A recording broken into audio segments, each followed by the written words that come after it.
하나님 말씀 보겠습니다. 시편 127편 3절에서 5절 말씀입니다. 구야 898쪽입니다.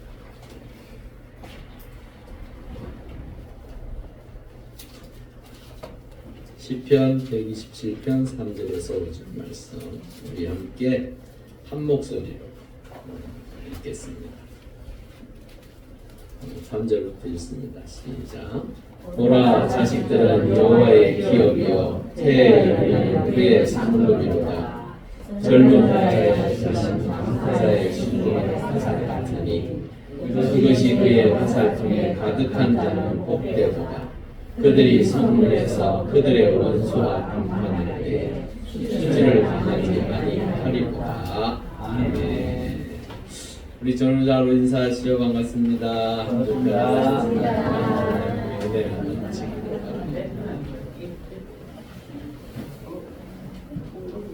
예, 우리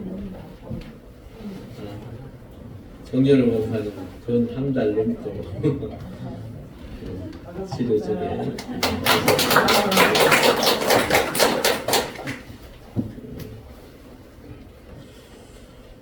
이 어린이날 참 좋은 날입니다. 이 어린이날이 원래 비가 잘 안 온대요. 안 오는데 10년 사이에 벌써 오늘까지 세 번째 비가 온답니다. 원래 5월 5일 날 비가 오는 날이 드물었대요. 근데 이 날씨 기후 변화 때문에 우리 집에 막내가 이러더라고요. 아빠 어린이날 선물 없어요. 네가 무슨 어린이냐 고등학생이고 나는 우리 집에 막내예요. 근데 어린이 하고 싶나 그건 아닌데 예, 참 어린이날 생각만 해도 좋죠. 우리 어렸을 때 한번 생각해 보세요. 뭐 좋은 걸 받든지 뭐 좀 못한 걸 받아도 그 어린이날이 기다려지고 또한 그 부모님이 그날만큼은 우리한테 제일 좋은 게 뭐였습니까? 짜장면 아닙니까? 네, 거기다가 탕수육까지 같이 시켜주면 이제 그날은 대박 난 날이에요. 그래 좋았던 제가 이제 앉아서 가만히 한번 생각해봤어요. 어린이날이라는 게 참 좋구나. 원래 미국은요, 이 어린이날을 꽃주일이라고 해요. 그래서 교회 안에 꽃으로 가득 장식을 한대요. 우리나라는 그러진 않았죠. 그래도 참 우리 어린이들이 한 인격체로서 자라나기까지는 참으로 힘들고 어려운 과정을 겪어야 되잖아요. 요즘 아이들 보면 공부하느라고 얼마나 힘들어합니까? 공부 때문에 정말 머리를 쥐어짤 만큼 고통스러워하고 힘들어하는데 이제 그런 시간들을 보내고 대학으로 올라가니까 너무 또 프리하다 보니까 그때는 또 젊음을 발산하기도 전에 완전 술에 찌들어서 보니까 저는 MT 가서는 뭐 난리도 아니더라고요. 그런 일들이 벌어집니다. 오늘 말씀을 준비하면서 과연 성경에는 이 어린이라는 특히나 이 자식이라는 개념이 어떤 것인가 우리 함께 보고자 합니다. 그림을 하나 보시죠. 많이 봤던 그림이죠. 네, 레오나르도 다빈치 모나리자죠. 뭐 저는 뭐 잘 그렸는지 안 그렸는지 모르겠어요. 문외한 일에서 그런지 몰라도 근데 이게 그 세계적으로 명화잖아요. 명화. 그리고 최후의 만찬. 레오나르도 다빈치의 직업란에요. 적혀져 있는 걸 제가 한번 쭉 읽어드릴게요. 직업이라고 그 사이트에 이렇게 나와 있는데 보니까 화가, 기술자, 천문학자, 철학자, 해부학자, 수학자, 조각가, 건축가, 토목공학자, 외교관, 발명가, 작곡가, 물리학자, 생리학자, 식물학자, 화학자, 동물학자, 풍자화가, 과학자, 제도사, 디자이너, 작가, 시각예술가. 이게 몇 가지입니까? 우리 집 사람이 옆에서 듣더만 그러더라고요. AI인가? 그 사람. 제가 볼 때는 아마도 인류 역사상 가장 뛰어난 사람 중 하나가 아닌가. 그런데요, 이 레오나르도 다빈치도요, 그 혼외자였어요. 피렌체 공화국이라는 데서 태어났거든요. 그런데 어릴 때에 아버지가 몇 살이었냐면 16세였어요. 아버지가 꽤 부자였어요. 부잣집 아들이었는데 엄마하고 그 비슷한 또래 때 일을 치러버린 거야. 그래가지고 애가 태어났어요. 조금 성장하면서 집에 들어가서 뭐 요즘은 뭐 좀 그런 계모라 그러죠. 계모 밑에서 자랐습니다. 이 피렌체라는 곳에는요, 그 혼외자에 대한 인식이 썩 좋지를 않았어요. 그래서 이 혼외자에 대한 어떠한 사회적인 진출, 또한 사회에서 공무원으로서의, 또한 법률가로서, 의사로서의 일체 진출할 수가 없었어요. 모든 게 막혀버렸어요. 어쩌면 레오나르도 다빈치에게 있어서는 자신의 이 엄청난 재능을 그 환경 때문에 어쩌면 더 크게 활짝 펼칠 수 있었지 않았을까? 맞죠? 만약에 의사나 법률가가 될 수 있었으면 아마 한 분야에서 최고가 될 수도 있겠죠. 어릴 때부터요, 이 혼외자로서 늘 힘들고 어려운 생활을 했대요. 아이들한테 늘 놀림감이 되었고, 아이들이 비웃고 조롱했대요. 그럴 때만 그걸 알고 있었던 그 할머니가 그의 귀 속에 대고 늘 이렇게 말했대요. 너는 무엇이든지 할 수 있어. 할머니는 너를 정말로 믿는단다. 항상 그 얘기를 했대요. 제가 이 이야기를 들으면서 우리 이한호 권사님 성현이 대할 때 내가 또 생각이 나더라고요. 성현이한테 헌금 줘서 헌금에 저 뒤에 가서 이름 적어서 여러분 그 유성현 이름 올라오지 헌금란에 그거요 자기가 써서 근데요 자기가 썼겠어요? 그 마음이 들었겠어요. 할머니가 와가 매일 아침 일찍 와서 성현이 보고 써라 그러고 또 성현이 그거 자기 손으로 그리죠. 이름을 뭐지 씁니까 지금 그리지 그려가지고 하나님 감사합니다 그러고 집어넣는. 여러분 우리 이제 할머니 되신 분들 많으시죠? 네, 할머니가 되시면 그런 일들을 이제는 내 자식은 솔직히 말해서 손을 떠났어요. 맞잖아요. 이제 뭐 가정을 이루고 있는 그 자녀들한테 뭐라고 하겠어요. 우리가 할 수 있는 것은 그 손자 손녀를 바라보며 그들에게 믿음의 유산을 전해주는 것입니다. 그 일을 잘 하셨으면 좋겠어요. 그림 하나 더 보여드릴게요. 명화 또 하나 보여드릴게요. 무슨 그림 같아요? 거대 로마 정치가 티베리우스 그라쿠스의 아내 코르넬리아라는 여인입니다. 하얀 옷 입은 여자가요. 그 옆에 있는 여인은 그 당시에 귀족들이고 이 여인의 남편은요 일찍 죽었어요. 그런데 그라쿠스라는 그 집안이 대단한 집안입니다. 로마 당시에 그 안에 있었던 사람들 중에 상당히 명문가였어요.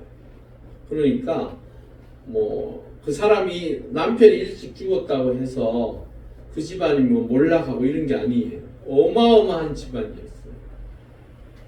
보통 로마 시대 때는 여인 그 남편이 죽으면 여인들이 시집을 다시 재혼을 했습니다. 근데 이 여인은 재혼하지 않았어요. 그 사람들이 귀족 부인들을 모아서 함께 파티를 열고 함께 식사를 나누었는데 이 여인, 빨간 옷을 입었던 이 여인이 남편한테 선물 받았다면서 보석을 이렇게 보여줬어요.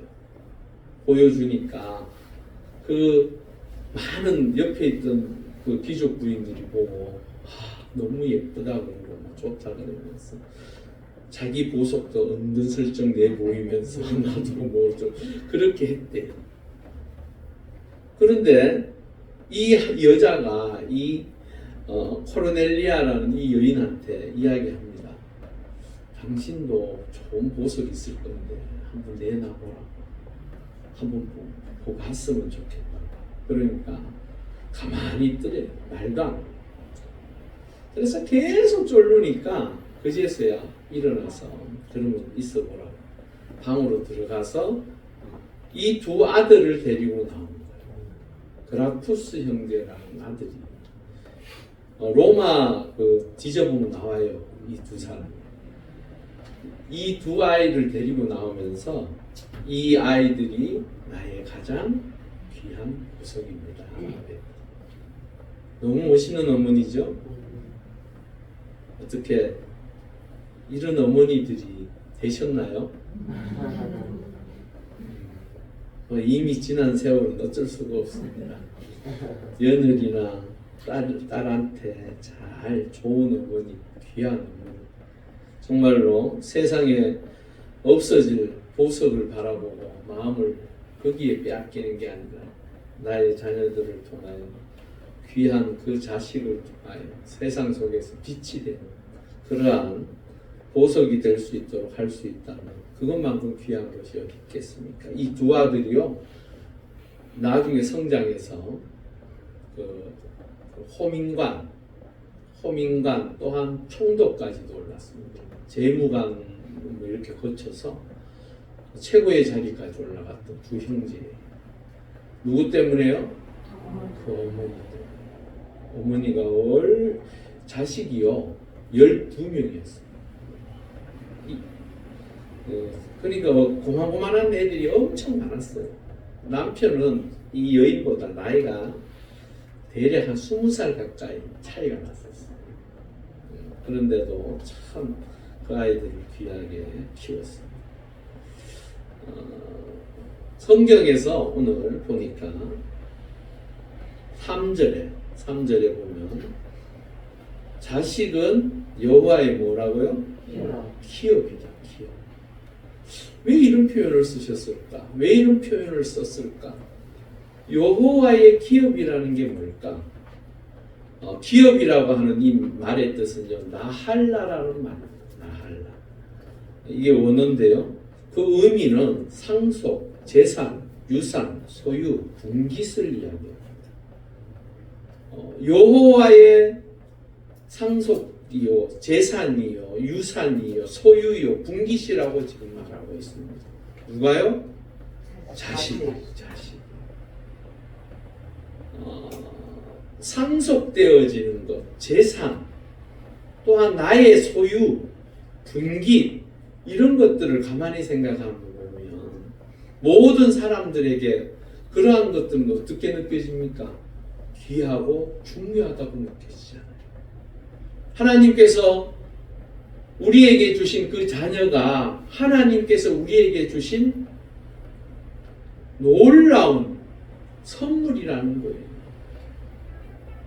하나님께서 자신의 유산, 자신의 상속되어질 재산, 분깃을 우리에게 주실 때에 아무거나 주실까요?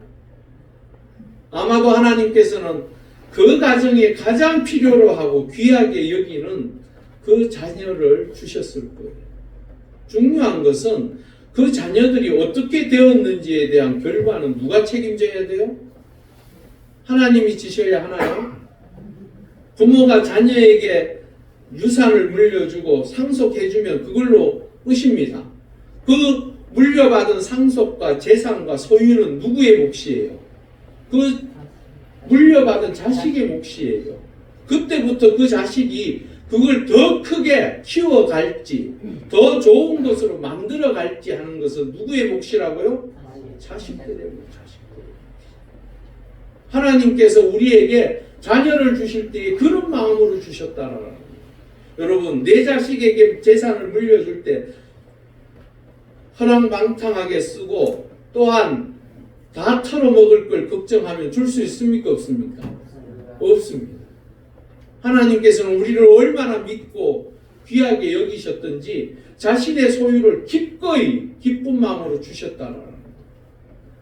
그런데요, 이 기업이라는 말의 뜻은 원래 어디에서 출발하기 시작했냐면 민수기 26장 53절에 보면 이 명수대로 땅을 나눠주어 기업을 삼게 하라. 원래 땅하고 기업하고 개념이 같았어요. 땅. 그러면 이건 언제부터 그러면 시작되었는가? 창세기 1장 27절에서 28절 우리 한번 읽어보겠습니다. 시작. 하나님이 자기 형상대로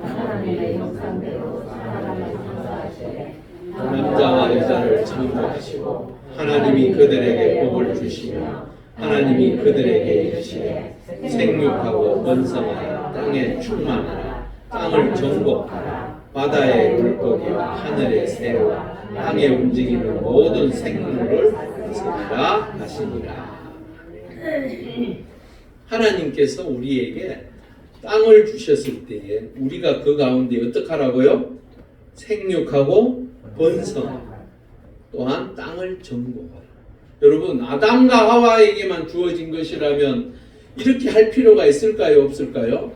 필요 없어요. 사실 아담과 하와만 있을 것 같으면 그냥 내 땅 조그마한 제가요 농촌 생활을 조금 해봤지만 한 30평 정도 되는 땅에 뭘 심고 하고 뭐 가꾸고 하는데도 솔직히 말해서 힘들더라고요. 우리 안수 집사님 중에 한 분은 누구니까요? 300평에다가 저는 너무 힘들지 않는가 그런 생각이 들더라고요.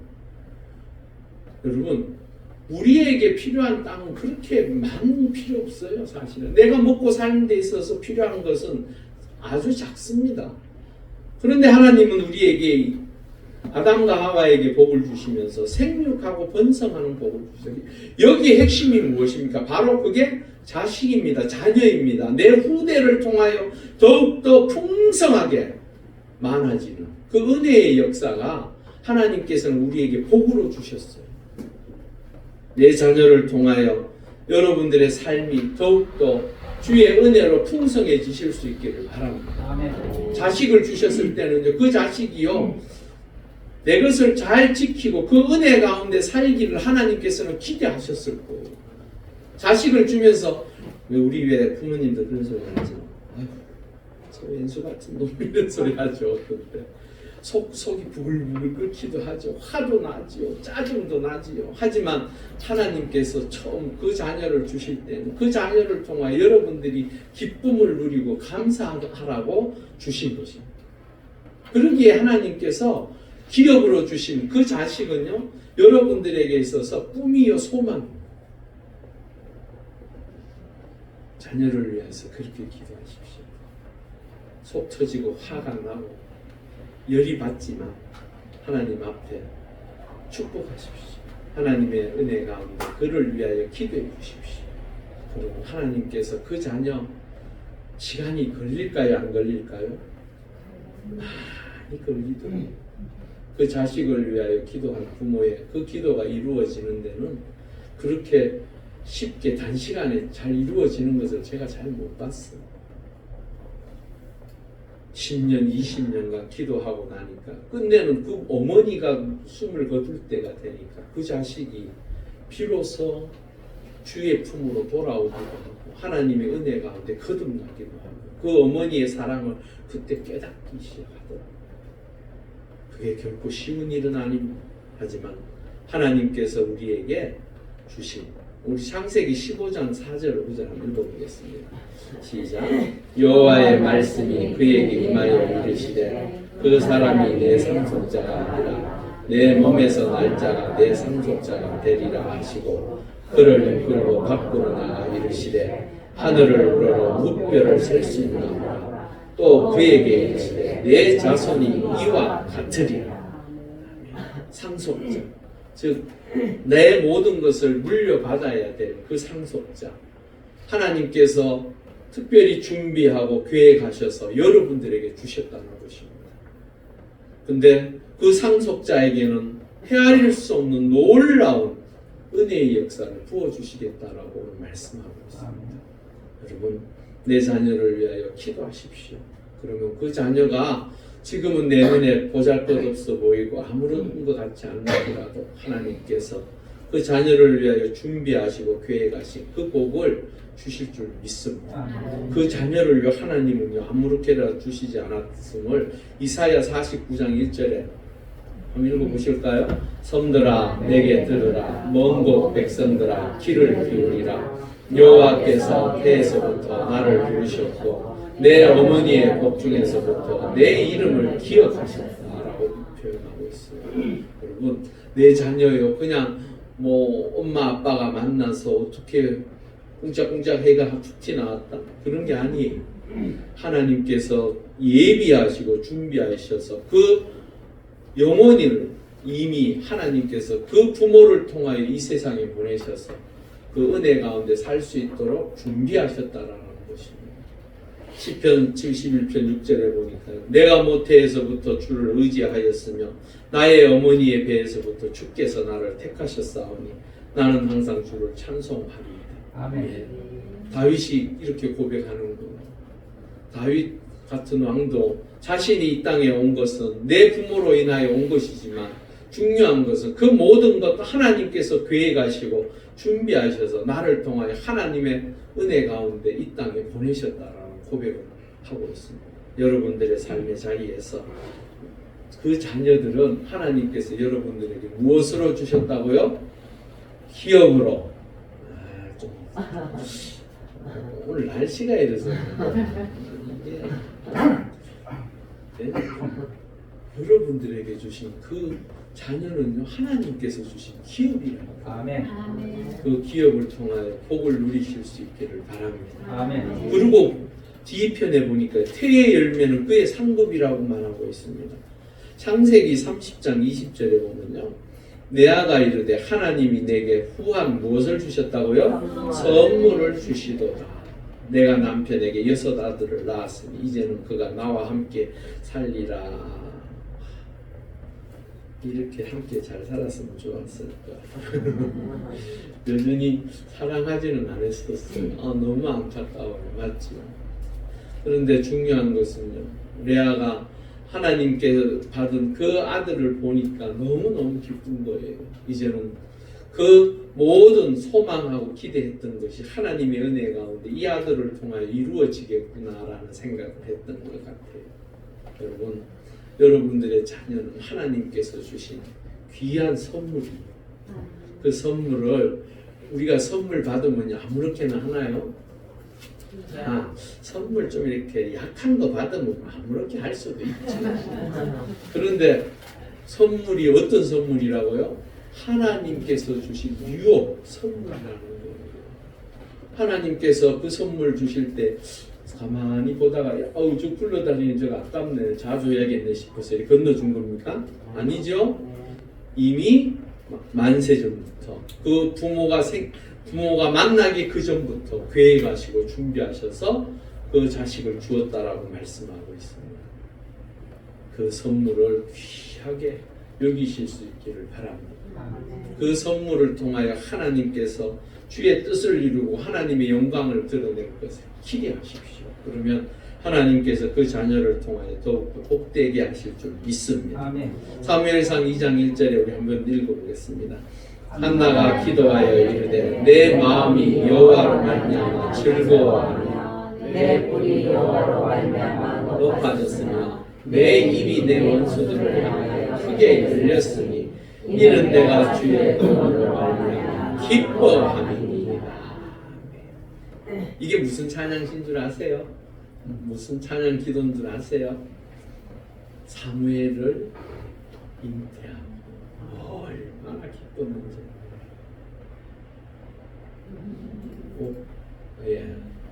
못 보셨구나. 네, 봤어요. 보고 너무 그런 거예요. 네. 한나가요. 아이를 갖지 못해서 너무너무 힘들어했어요. 그리고 그 고통이 얼마나 심했든지 하나님 앞에 나와 통곡하며 하나님 앞에 그렇다고 나에게 아이를 주세요 그러면서 울며 불며 기도하긴 하는데 소리를 못 내고 치죽은 듯이 입만 옹물거리면서 하나님 앞에 부르짖고 간구했더니만 엘리 제사장을 통하여 하나님께서 자녀를 허락하게 하셨습니다. 하나님의 은혜 가운데 엘리 제사장이 그에게 축복함으로 그 여인이 집에 돌아가서 남편과 함께함으로 놀라운 하나님의 자녀를 기업을 받았습니다. 그 기업이 누구였습니까? 사무엘이었습니다. 이스라엘 온 백성의 지도자로서 귀하게 그 아이를 하나님 앞에 또한 드렸습니다. 왜? 약속한 것이 있었어요. 여하튼 중요한 것은 한나에게 있어서 그 사무엘은요 여호와로 말미암아 즐거움이 되었고 내 뿔이 여호와로 말미암아 높아졌다라고 표현하고 있습니다. 예, 자녀는 하나님께서 우리에게 주신 상급인 줄 믿습니다. 아멘. 목사님이 애를 못 낳는 사람은 어떡하나요? 상급을 받지 못한 것입니까? 예? 혹시 그런 마음도 들 수 있잖아요. 여러분 주변에 그런 분들이 있으면 위로하십시오. 그 자녀를요 하나님의 은혜 가운데 받은 자에게는 기쁨이지만 사실은 그 자녀를 얻지 못한 자에게는 상당히 힘들고 어려운 게 맞아요. 그러면 그 사람을 향해서 비난하고 조롱할 것이 아니라 위로하고 사랑하고 또한 하나님께서 주신 새로운 생명들 많잖아요. 그렇게 입양해서도 또 정말로 내 자식과 같이 키우는 분들이 있더라고요. 여러분 그 은혜가 우리에게 주신 그 태의 열매를 통하여 기쁨을 누리고 그 태의 열매가 하나님께서 주신 은혜인 줄 믿고 그 자녀를 바라볼 때마다 늘 감사하실 수 있는 우리 모두가 될 수 있기를 주의 이름으로 축복합니다. 4절 5절에 보니까요 그 자녀들이 자라나서 무엇이 된다 합니까? 장사의 수중에 화살과 같다. 화살통에 가득한 자는 어떻다고요? 복이 있다라고 말하고 있습니다. 그 비유가 참 조금은 좀 그런 것도 없지 않아 있지만 이 화살이 옛날 사람들은 장수들이 활을 쏘았잖아요. 그래서 활을 쏠 때마다 그 화살통에 화살을 끄집어내서 쏘는데 그 화살이 항상 올곧게 잘 되어진 것만 있으면 좋겠는데 조금씩 모르게 풀어져 있기도 하고 또한 구부러져 있기도 하고 또한 그 화살촉이 무뎌질 수도 있지 않아요. 예? 그 화살통에 그 화살이 늘 정확하게 화살로서의 역할을 잘 감당할 수 있도록 만들어지면 얼마나 좋겠어요. 제가 그 아이들을 가만히 생각해 보니까 그런 것 같아요. 참 아이들이요 성장하고 자라나는 데 있어서 때로는요 그 아이가 부모의 손길에서 벗어나서 자기 마음대로 자기 하고 싶은 대로 살다가 잘못된 길로 걸어가는 아이들도 있고 또한 구부러진 길을 통하여 자신의 인생이 망쳐지는 아이들도 있더라고요. 하나님께서 주신 그 자녀를 그렇게 내버려 두어서 그렇게 되어진다면 얼마나 안타깝겠습니까? 여러분들의 장사의 화살통에 가득한 그 화살이 정말로 하나님의 은혜 가운데 재구시를 하고 좋은 화살로서 남기를 원하시죠? 내 자녀가 세상 속에서 남들보다 앞서가며 남들의 귀감이 되어지고 모든 이들에게 보여질 때에 저 아이를 볼 때마다 날마다 기쁨이 넘치고 감사한 아이들이 되기를 원하시잖아요.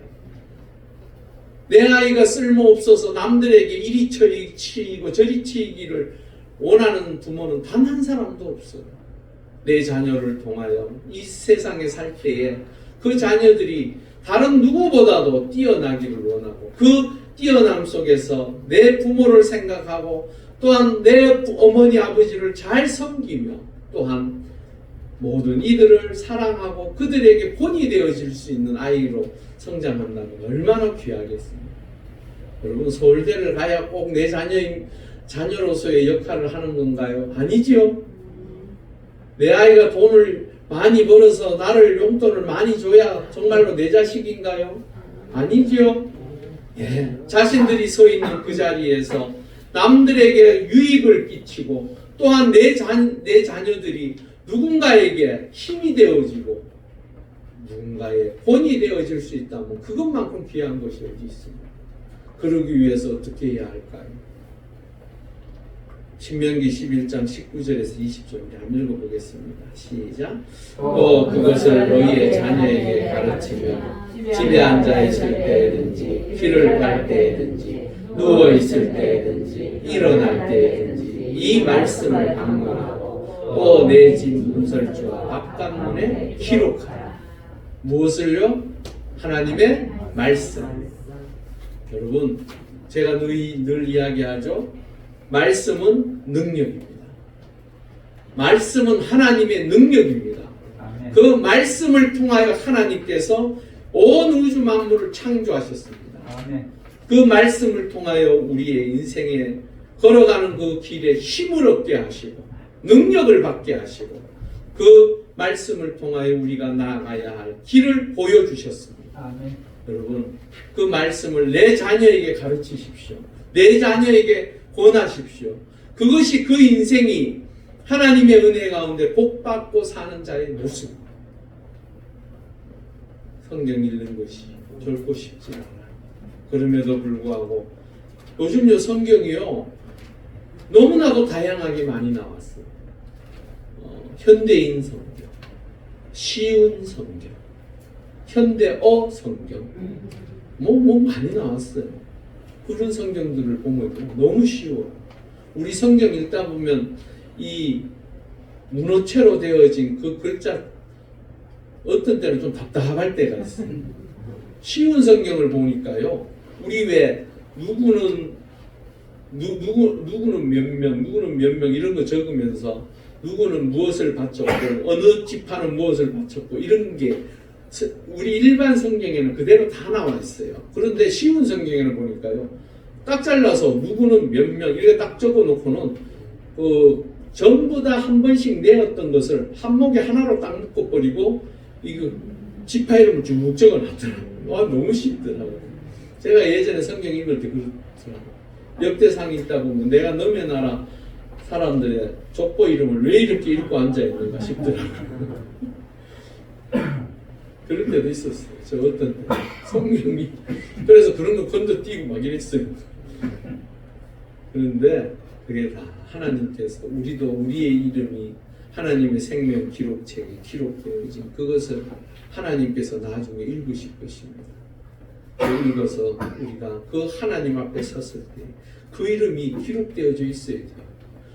읽기 싫다고 해서 훌쩍훌쩍 지나가면 예수 하나님도 읽다가 아이고 막 힘들다 그만 읽자 하고 덮어보면 어떡하셔요.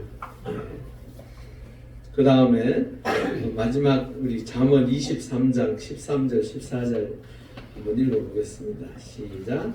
아이를 훈계하지 아니하려고 하지 말라. 채찍을 어린아이에게 주라도 그가 듣지 아니하리라. 내가 그를 채찍으로 때리면 그의 영혼을 수월에서 구원하리라. 이제 그 손주들은 때리면 안 됩니다. 큰일 납니다. 자식과 왼수십니다. 대신 엄마 아빠가 때로는 여기는 채찍이라고 표현을 했으니까 좀 그런데 회초리를 들고 때로는 가르칠 때는 때릴 수도 있습니다. 거기에 대신 내 감정을 담아서 때리면 안 됩니다. 자기 엄마 아빠가 분에 못 이겨서 아이를 때리면 그거 고스란히 그 아이에게 남아 있습니다. 목사 가정도요 똑같아요. 목사님들 가정도 제가 상담을 예전에 하면서 보니까 그 아버지의 그러니까 아버지가 성전에서 말씀 선포할 때는 세상에 그렇게 인자할 수가 없어. 근데 집에 가서는 완전 대폭발을 일으키는 거야. 그래서는 그 아이들이 상처를 입고 그 부모를 보기를 싫어해요. 그런 경우들이 종종 있더라고요. 참 안타깝죠. 그 아버지들은 뭐 꼭 그렇게 하고 싶어서 그렇게 했겠습니까? 여하튼 그 영혼이 하나님의 은혜 가운데 참으로 이 땅에서 귀하게 세워져 가기 위해서는 말로 권면하고 때로는 내 생각을 전달함으로 그가 바로 설 수 있으면 좋겠지만 그러지 못할 때는 정말로 사랑의 매라는 걸 통하여 그 자녀를 바르게 세워가기 위해서 때로는 필요하다라는 것을 우리는 기억하셔야 합니다. 성경에서 말씀하는 이 말씀은요 결코 단 1.1핵도 허튼 것이 없습니다. 요즘 아이들 인권 조례부터 시작해서 뭐 그런 것 때문에 얼마나 학교 교육이 무너지고 있습니까? 때로는 선생님들도 문제가 없는 경우 없으면 다행인데 그러지 않은 선생님들도 있어요 사실은. 그런데 제가 이 학교 다닐 때요 이거 우리 선생님 보면 안 돼요. 뭐 한 번 잘못했다고 그래도 실장인데 와 2단 옆차기로 착버리더라고. 와 뭐죠? 그런 경우도 있고 그게 교육이 되겠습니까? 제가 학교 졸업할 때까지 한 번도 그 선생님한테 인사 안 본 적이 없어요. 시장 간둬버렸습니다. 왜냐면 우리 아버지가 당시에 재단 이사였기 때문에 뭐 그래요. 그 선생은 제가 누군지 몰랐어요. 사실은 모르는지 그랬는데 여하튼 그런 선생님들도 있더라고요. 그런데 선생님들이 정말로 학생을 가르치고 제대로 바른 길을 걷게 하기 위해서 채찍을 든다면 저는 찬성합니다. 회초리가 필요하면 해야 됩니다. 선생님한테 여선생님한테 막 윽박 지르듯이 와, 그 동영상들 보셨죠? 윽박 지르고 선생을 밀쳐버리고 그게 교육이 되겠습니까? 그건 교육이 아니에요. 그냥 지식을 전달하는 것밖에 없어요. 지식이라도 제대로 전달되면 다행인데 요즘 아이들 학원 가가지고는 학교에 와서는 잠대요. 그 선생들이 못 건드리는 거예요. 왜? 잘못 건드렸다가 이게 문제가 심각해집니다. 그리고 밤새 학원가 공부하고 학교에 와서는 잠자러 말씀을 맺고자 합니다. 자식은 하나님께서 우리에게 주신 유업입니다. 정말로 귀한 것입니다. 하나님께서 주신 그 유업을 통하여 우리의 삶의 자리에서 그 기쁨과 감사가 더욱더 충만해지실 수 있기를 주의 이름으로 축원합니다. 아멘. 우리 함께 기도하시겠습니다. 우리 한 3초 정도 하나님 우리에게 주신 그 자녀들 또한 후손들 하나님의 은혜 가운데 하나님께서 예비하시고 준비하셨던 그 놀라운 복의 역사가 저들에게 온전히 임할 수 있도록 또한 우리도 그 자녀들을 위하여 기도하며 그들을 위하여 힘쓰는 하나님의 사람들 되게 해달라고 우리 함께 간절히 3초 정도 기도하겠습니다. 할렐루야. 아버지 하나님 감사합니다. 우리에게 주신 자녀들 하나님께서 귀하게 준비하셔서 우리에게 유업을 주신 줄 믿습니다. 그 자녀들이 주의 은혜 가운데 귀하게 복되게 잘 자라나게 하시고 또한 그 후손들 역시 하나님의 은혜 가운데 복의 복을 누리게 하여 주시옵소서. 주의 말씀을 어려서부터 가르치게 하시고 그 말씀을 통하여 그 자녀들이 바로 서갈 수 있도록 아버지 하나님 도와주시고 역사하여 주시옵소서. 그 말씀이 저들의 인생의 표대가 되게 하시고 기준이 되게 하시고 그 삶의 자리에 목표가 되어서 주의 은혜 가운데 귀한 생명의 길을 걸어가는 주의 자녀들 되게 하여 주시옵소서. 할렐루야. 아버지 하나님 감사합니다. 우리에게 주신 그 자녀들을 생각해 보며 하나님께서 유업으로 주신 귀하고 복된 저들이 점점 자라나면서 하나님의 영광을 나타내며 하나님의 놀라운 복의 역사를 누리며 살아갈 수 있기를 간절히 기도합니다. 아멘. 아버지 하나님, 그 부모님들의 마음과 생각대로 더욱더 귀하고 아름답고 참으로 세상의 빛이 되며 하나님의 놀라운 은혜 가운데 말씀을 통하여 귀하게 세워져 갈 수 있도록 아버지 하나님 지키시고 인도하여 주시옵소서. 그리하여 우리 자녀들을 통하여 하나님께서 허락하신 것에 대하여 날마다 기뻐하며 감사할 수 있는 우리 모두가 되게 하여 주시옵소서. 감사함을 돌리오며 예수님의 이름으로 간절히 기도 올리옵나이다. 아멘.